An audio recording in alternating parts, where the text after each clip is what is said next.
नमस्कार, सुस्वागतम, वेलकम, अभिनंदन। मैं हूं डॉक्टर वाय राखी, आप लोगों का स्वागत अभिनंदन करती हूं। आज आई हूं फिर अपनी एक मज़ेदार और एक ज्ञानपूर्वक कहानी के साथ। स्टोरी इन 5 मिनट्स, कहानी 5 मिनट में, जहां मैं आपको ज़िंदगी की ऐसी कहानियां बताऊंगी जो सिर्फ कहानी नहीं है, एक्चुअली हमें ज़िंदगी के अंदर बहुत कुछ सिखाती हैं ये कहानियाँ। बात है बहुत दिन पुरानी। एक साधु भिक्षा मांग रहा था। बहुत तेज़ गर्मी थी। भिक्षा मांगते मांगते उसे प्यास लगी और वो चलता चला जा रहा था। उसे तो आंखों से कुछ दिखाई नहीं देता था। वो एक मंदिर के पास जाकर खड़ा हो गया और मंदिर में ताला लगा हुआ था। पुजारी मंदिर बंद कर कर अपने घर की ओर धीरे धीरे जा रहा था। अब मंदिर से कुछ दूरी पर खड़े होकर साधु को ये नहीं पता था कि ये मंदिर है, क्योंकि वो देख नहीं सकता था। उसने बोला, भिक्षाम देही, मुझे कुछ भिक्षा दे दो, मुझे कुछ खाने को दे दो। ब्राह्मण मुस्कुराए और बोले, अरे भाई साधु, आगे जाओ, इस घर से तुम्हें कुछ नहीं मिलेगा। इतने में वो भिक्षा मांगने वाला अंधा साधु ये पूछता है ब्राह्मण से, ये ऐसा कौन सा घर है जिसका स्वामी किसी को भिक्षा नहीं देता?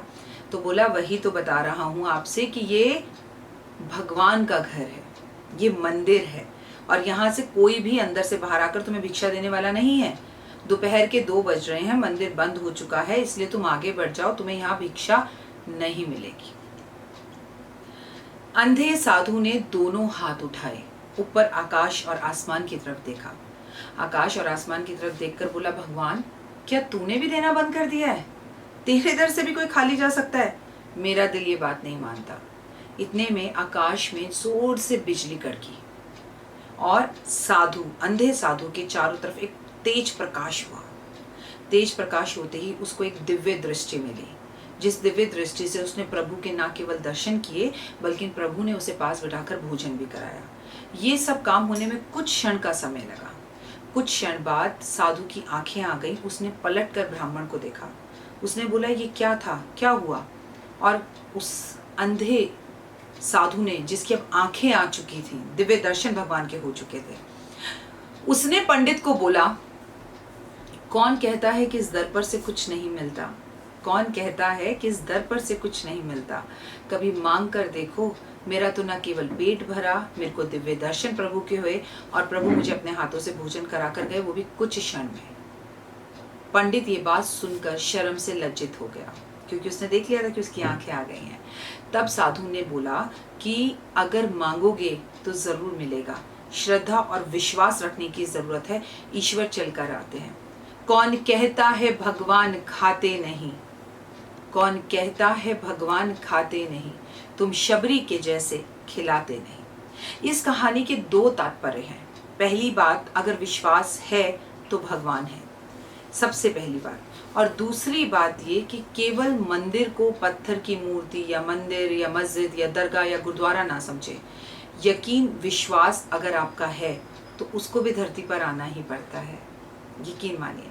एक ब्राह्मण जो रोज उस मंदिर के अंदर सेवा किया करता था, उसे अपने प्रभु और ईश्वर की शक्ति पर इतना विश्वास नहीं था। एक साधु जो अंधा था जन्म से, जिसने ईश्वर को देखा नहीं था, जो मंदिर को जानता नहीं था, उसने जब ईश्वर से सच्चे मन से हाथ उठाकर मांगा तो क्या नहीं मिला।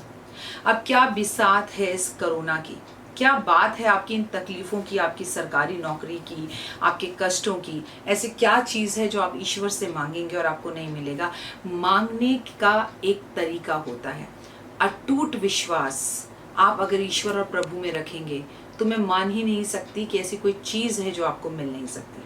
मैं हूँ डॉक्टर वाय राखी, और अगर अभी तक आपने मेरा पहला यूट्यूब चैनल डॉक्टर वाय राखी के नाम से, जिसमें सिर्फ एस्ट्रोलॉजी की बात मैं करती हूँ, अगर आपने सब्सक्राइब नहीं किया तो वो कीजिए। और अगर आप मेरे इस चैनल के बारे में भी जानते हैं, दोनों चैनल्स के बारे में जानते हैं, तो सब्सक्राइब कीजिए।